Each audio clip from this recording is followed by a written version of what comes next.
Dentro del mundo que nos rodea existe un universo que permanece invisible a nuestros ojos. Hay cosas que podemos ver a simple vista, pero para descubrir ese universo que a simple vista no podemos apreciar, necesitamos de un artefacto especial. Un instrumento que amplía el tamaño de las imágenes varias veces. Un microscopio. Si observamos bien los objetos, materiales como el agua, plantas o animales, creemos observar un todo. Pero hay algo más de lo que vemos. A través de un microscopio podemos ayudar a nuestros ojos a ver otras cosas. La palabra microscopio proviene del griego mikros, pequeño, contrario a macros, que es grande, y scopio, que significa observar. Un microscopio nos permite observar aquello que es muy pequeño. Cuando queremos leer algo y no podemos, necesitamos anteojos. Una lente, una lupa y hasta un microscopio son instrumentos ópticos que ayudan a nuestros ojos para poder ver mejor. Las lupas son microscopios simples porque tienen un solo lente. Pueden aumentar hasta 40 veces el tamaño del objeto observado. Cuando se quieren observar mayores detalles, se usa un microscopio compuesto, que es un sistema formado por varias lentes que permite ver formas imperceptibles al ojo humano.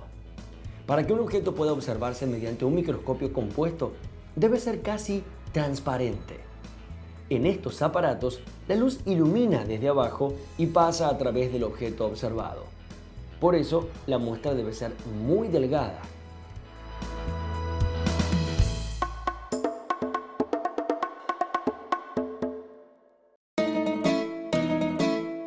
Hace más de 2000 años, los griegos y romanos también utilizaban lentes para ampliar las imágenes. Además de cristales de cuarzo tallado, utilizaban como lentes esferas de vidrio llenas de agua para observar las partes externas de un cuerpo enfermo. El microscopio compuesto fue inventado en el año 1590 por Hans y Zacharias Hansen de Holanda. Zacharias, hijo de Hans Hansen, descubrió que si se superponía una lente con otra, esto contribuía a aumentar el tamaño de la imagen observada. Hansen descubrió que dos lentes juntas aumentaban más que una. Así, hacia el 1600, Galileo Galilei utilizaba cristales de aumento en un tubo de plomo o cartón construido por él mismo para estudiar el cielo. Claro que era más parecido a un telescopio, ya que Galileo buscaba ver más allá de los astros y los cuerpos que hay en el espacio. Muchos investigadores enterados del descubrimiento construyeron sus propios microscopios. Un ejemplo de ellos fue un curioso y entusiasta vendedor de telas holandés, Anton van Leeuwenhoek, que vivió entre 1632 y 1723. Fabricó microscopios de mano que eran paletas rectangulares en cuyo centro colocaba lentes de aumento delicadamente pulidas como lupas. Las usaba para observar mejor las tramas de las telas que vendía. Leeuwenhoek fue el primero en observar microorganismos en una gota de agua y dibujarlos. En 1665, el científico inglés Robert Hooke descubrió mientras observaba al microscopio que el corcho está formado por unidades huecas, una al lado de la otra como las celdas de un panal de abejas, y las llamó células. Con Leeuwenhoek y sus microscopios nació la microbiología, el estudio de los microorganismos. A esta ciencia se dedicó hacia 1850 el químico francés Louis Pasteur, quien realizó grandes avances en biología. Hasta Pasteur creía que los microbios se originaban en alimentos podridos, pero él logró demostrar que es al revés. Los microbios están en el aire y cuando caen sobre alimentos, los pudren. Sin dudas, este invento permitió al hombre conocer un verdadero mundo oculto.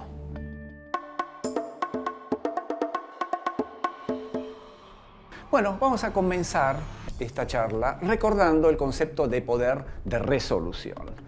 Es un concepto muy importante, muy relacionado con la vida diaria, pero que en general no se conoce. Y empezamos, antes de la descripción del microscopio electrónico, con la definición de poder de resolución en el caso óptico.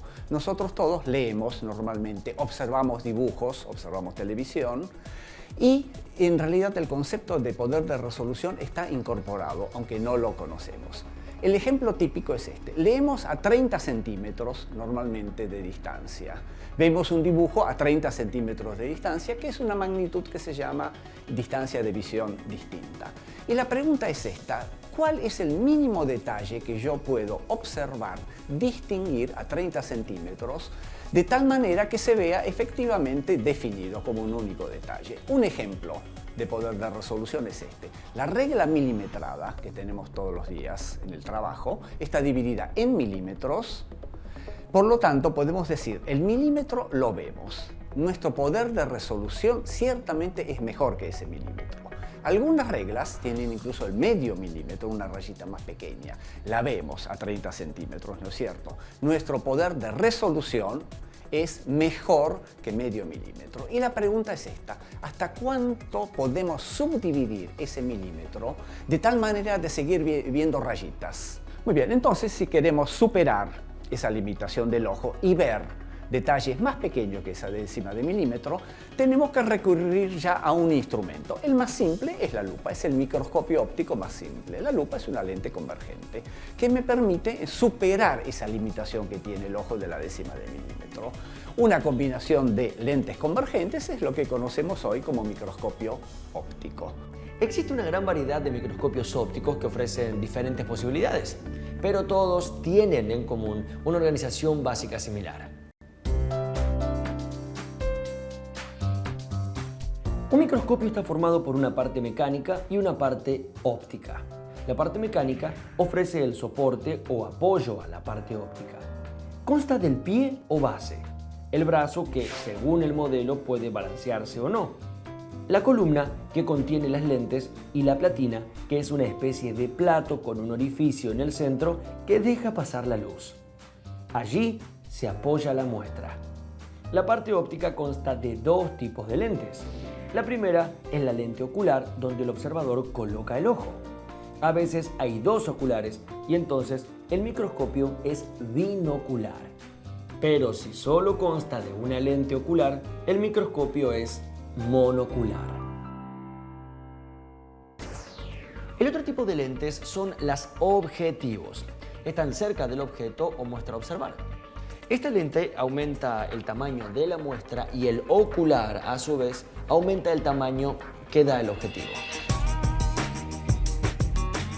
Por eso, para calcular el aumento total con que vemos un objeto, se multiplica el número que indica el objetivo por el del ocular, y entonces se obtiene el aumento completo.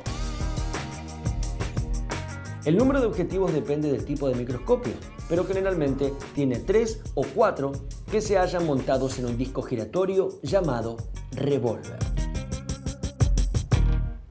Si el microscopio tiene una fuente de luz incluida, debe ubicarse cerca de un tomacorriente.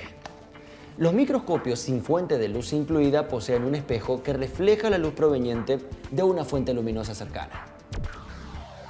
Un condensador debajo de la platina concentra la luz en el objeto que se quiere observar. No todos los microscopios escolares poseen el condensador.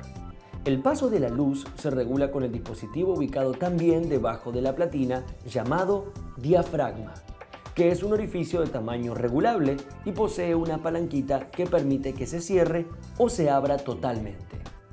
Sobre la platina se coloca lo que se quiere observar y para enfocar la imagen se acerca o aleja el objetivo de la muestra girando el tornillo más grande o macrométrico.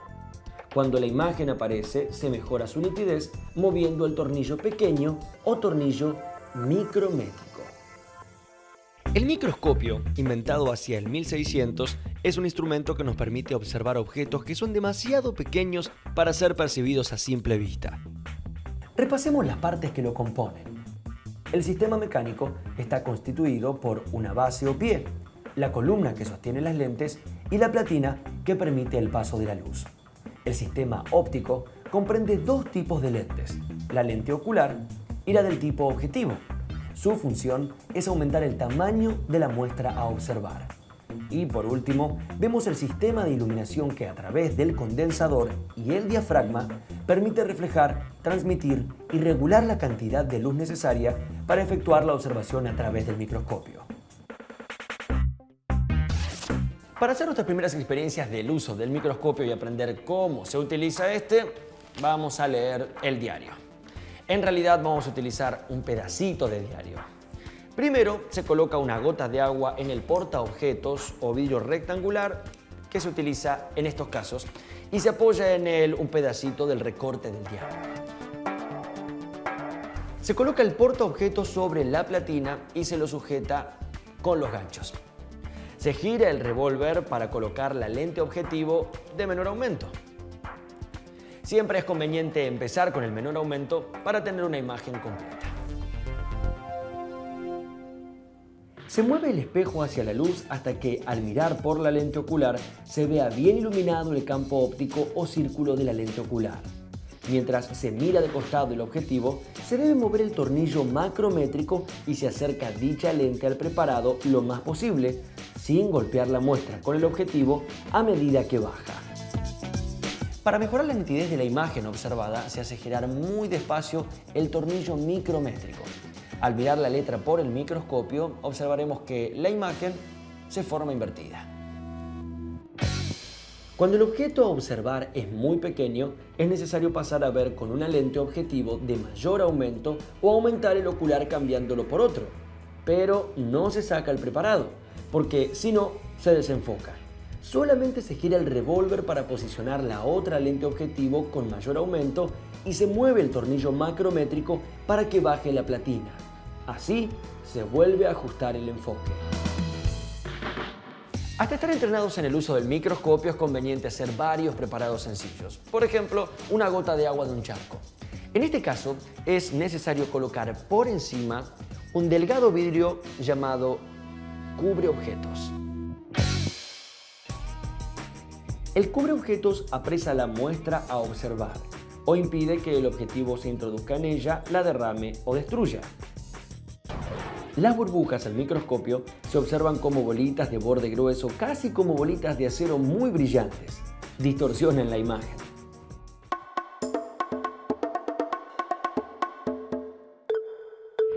Los microscopios ópticos pueden estar conectados a cámaras de fotos o de filmación. Inclusive hay una serie de microscopios llamados videoscopios que enfocan la muestra y con una conexión especial proyectan la imagen en televisores. Esto hace que la imagen pueda ser apreciada por varias personas a la vez. Como vemos, el microscopio es un instrumento indispensable en la investigación biológica. El avance del conocimiento científico está ligado al desarrollo tecnológico, a las nuevas técnicas de investigación y a la calidad de los instrumentos con que se trabaja. Desde la creación de los primeros microscopios ópticos, pasaron muchos años hasta la fabricación de los modernos y complejos microscopios electrónicos que hoy utilizan los investigadores en todo el mundo. Hasta ahora vimos cómo son y funcionan los microscopios ópticos, cómo utilizan la luz y diferentes lentes para ver en detalle un objeto o una muestra. A continuación, veremos microscopios de última generación. Estos artefactos utilizan haces de electrones en lugar de luz y se los llama microscopios electrónicos.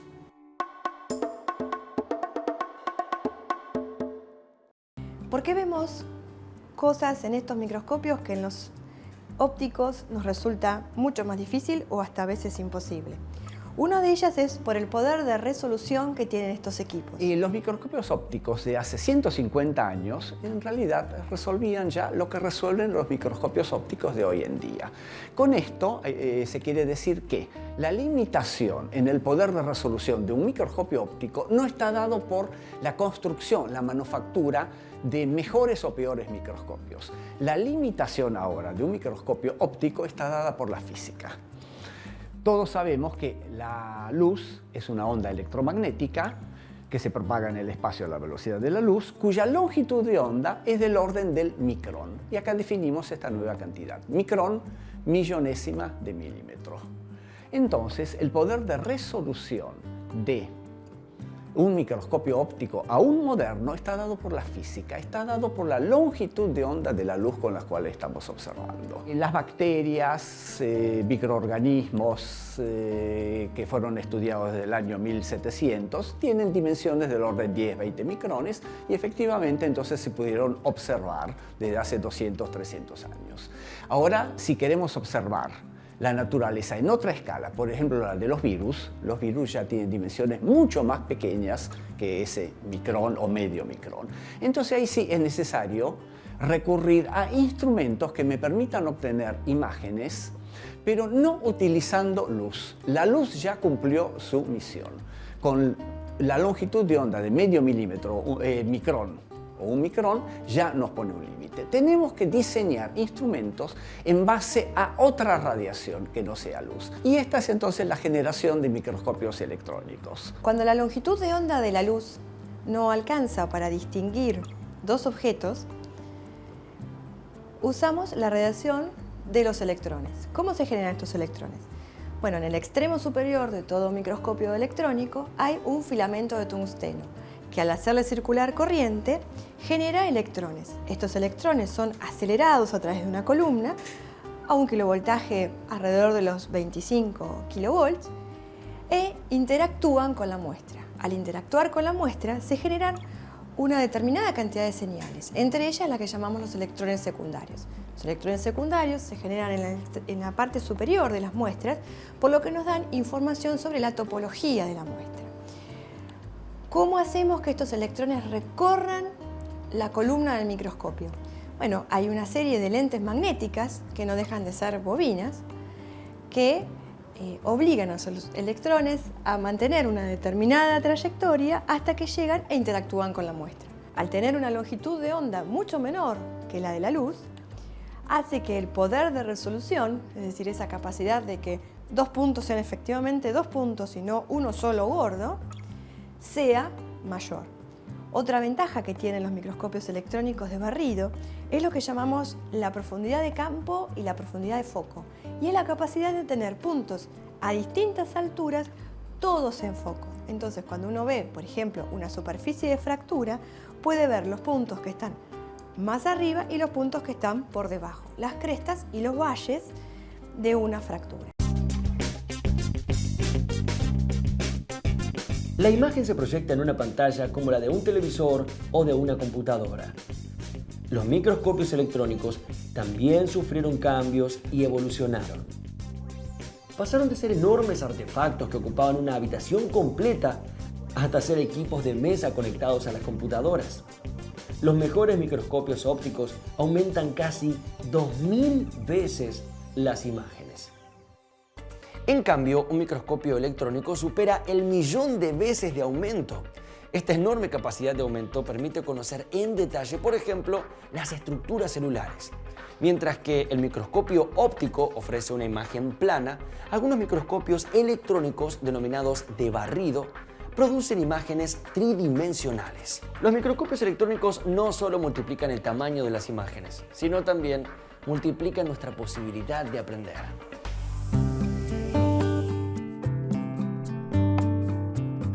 Este es un microscopio electrónico de barrido, funciona digitalmente, tiene una columna de vacío en donde está el filamento de tungsteno, que es el que emite los electrones.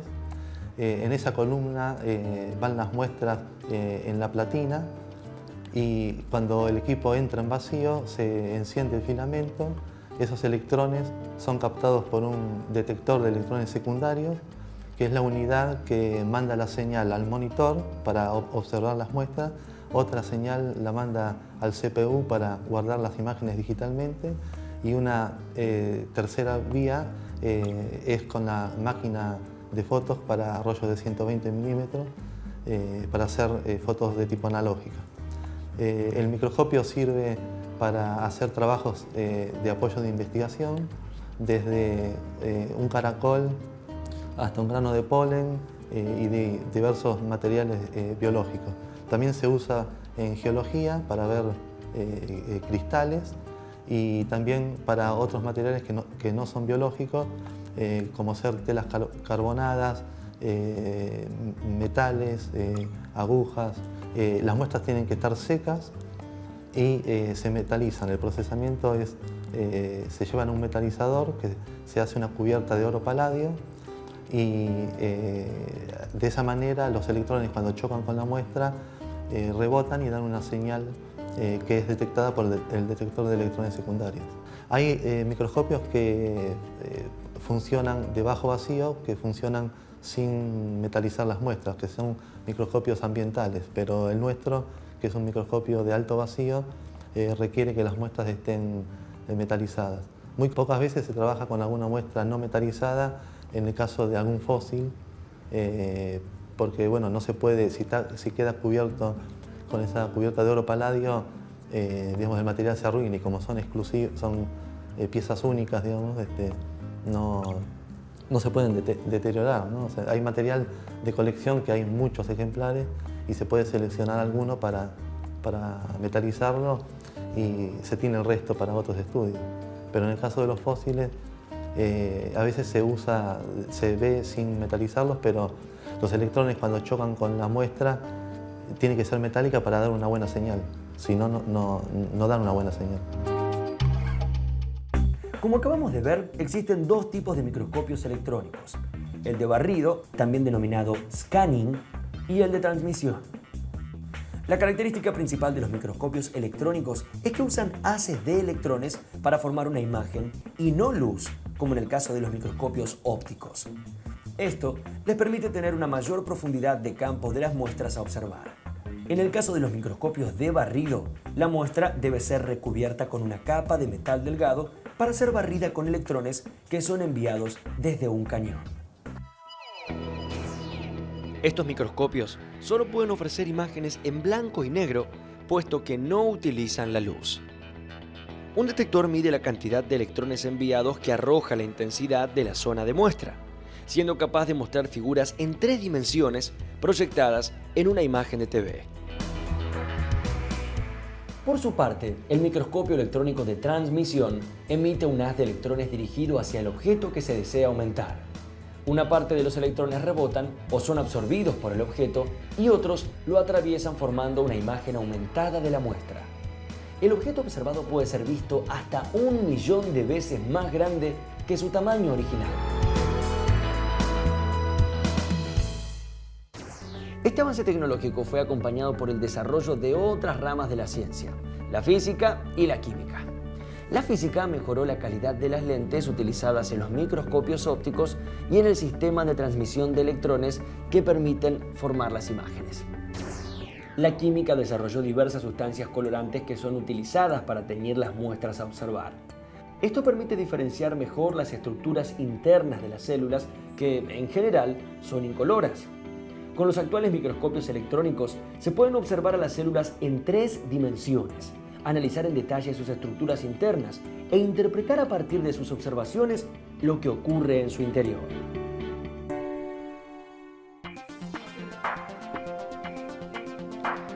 Antes del uso generalizado del microscopio, era muy difícil probar algunas teorías que después resultaron obvias. Por ejemplo, en el siglo XVII, el médico inglés William Harvey estudió la circulación de la sangre y la función de las venas y de las arterias. Harvey creía que entre ellas había pequeñísimos tubos que no se observaban a simple vista, pero que conectaban las venas con las arterias. Pero no pudo demostrarlo, porque no contaba con el instrumento adecuado para verlas. En la actualidad todos sabemos que los capilares existen, y gracias a su existencia la sangre circula a través de tubos o vasos. Existen ciencias basadas exclusivamente en el microscopio y desarrolladas gracias a su avance tecnológico. La bacteriología, la petrografía y la metalografía son algunos ejemplos, pero hay más, porque la medicina, la biología, la historia natural y la química también precisan apelar ineludiblemente a la microscopía. Sin dudas, entre los múltiples instrumentos destinados a la exploración científica, no existe en la actualidad otro con tantas aplicaciones. Gracias a él, sabemos que existe un mundo secreto, algo más allá de lo que nuestros ojos pueden ver.